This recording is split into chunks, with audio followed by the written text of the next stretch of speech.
अपने माँ बाप की सेवा करो। प्रेरक कहानी। एक छोटा सा बोर्ड रेहड़ी की छत से लटक रहा था। उस पर मोटे मार्कर से लिखा हुआ था, घर में कोई नहीं है, मेरी बूढ़ी माँ बीमार है, मुझे थोड़ी थोड़ी देर में उन्हें खाना, दवा और टॉयलेट कराने के लिए घर जाना पड़ता है। अगर आपको जल्दी है तो अपनी मर्जी से फल तोल लें और पैसे कोने पर गत्ते के नीचे रख दें। साथ ही रेट भी लिखे हुए हैं। और अगर आपके पास पैसे नहीं हो तो मेरी तरफ से लेना इजाज़त है। मैंने इधर उधर देखा, पास पड़े तराजू में 2 किलो सेब तोले, दर्जन भर केले लिए, बैग में डाले, प्राइस लिस्ट से कीमत देखी, पैसे निकालकर गत्ते को उठाया। वहाँ 100, 50 और 10-10 के नोट पड़े थे। मैंने भी पैसे उसमें रखकर उसे ढक दिया, बैग उठाया और अपने फ्लैट पे आ गया। रात को खाना खाने के बाद मैं और भाई इधर निकले तो देखा एक कमज़ोर सा आदमी, दाढ़ी आधी काली आधी सफ़ेद, मैले से कुर्ते पजामे में रेहड़ी को धक्का लगाकर बस जाने ही वाला था। वो हमें देखकर मुस्कुराया और बोला, साहब फल तो ख़त्म हो गए। नाम पूछा तो बोला, सीताराम। फिर हम सामने वाले ढाबे पर बैठ गए। चाय आई। कहने लगा, पिछले 3 साल से मेरी माता बिस्तर पर है, कुछ पागल सी भी हो गई है और अब तो फालिज भी हो गया है। मेरी कोई संतान नहीं है, बीवी मर गई है, सिर्फ मैं हूँ और मेरी माँ। माँ की देखभाल करने वाला कोई नहीं है, इसलिए मुझे हर वक्त माँ का ख्याल रखना पड़ता है।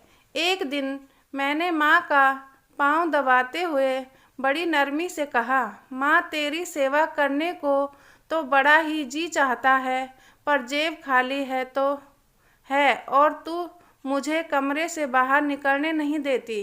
कहती है तू जाता है तो जी घबराने लगता है। तू ही बता मैं क्या करूं? अब क्या गले से खाना उतरेगा? ना मेरे पास कोई जमा पूंजी नहीं है।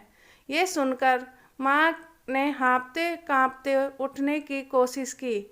मैंने तकिए की टेक लगाई। उन्होंने झुर्रियों वाला चेहरा उठाया, अपने कमज़ोर हाथों को ऊपर उठाया, मन ही मन राम जी की स्तुति की।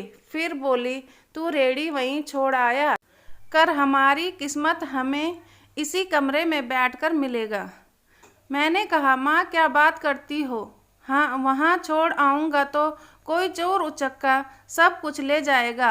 आजकल कौन लिहाज करता है और बिना मालिक के कौन खरीदने आएगा। कहने लगी, तू राम का नाम लेने के बाद रेहड़ी को फलों से भरकर छोड़कर आजा, बस ज़्यादा बक बक नहीं कर। शाम को खाली रेहड़ी ले आया कर। अगर तेरा रुपया गया तो मुझे बोलियो। 2.5 साल हो गए भाई, सुबह रेहड़ी लगा आता हूँ, शाम को ले जाता हूँ। लोग पैसे रख जाते हैं, फल ले जाते हैं, एक थैला भी ऊपर नीचे नहीं होता, बल्कि कुछ तो ज़्यादा भी रख जाते हैं। कभी कोई माँ के लिए फूल रख जाता है, कभी कोई और चीज़।